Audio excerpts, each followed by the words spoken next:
Ada 5 tanda. Kalaulah 5 tanda ni ada pada diri kita, maka kematian semakin dekat dengan kita. Hari ini nak cakap kita ni dekat ataupun tidak dengan kematian, tak tahu. 5 tanda ni ada pada diri kita, sesungguhnya kematian semakin dekat dengan kita. Tanda yang pertama apabila usia kita dah pun masuk di antara 60 ke 70 tahun.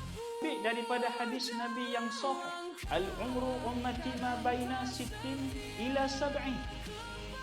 Yang mana Nabi sebut di antara anggaran umur umat aku di antara 60 ke 70 tahun.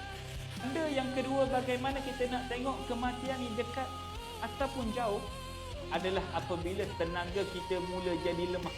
Kalaulah dulu kita solat tanpa bantuan, hari ini kita solat dengan bantuan. Dan yang ketiga, bagaimana kematian itu dekat ataupun jauh dengan kita, datang pelbagai penyakit kepada kita. Dan yang keempat, apabila mula keluar uban pada rambut kita.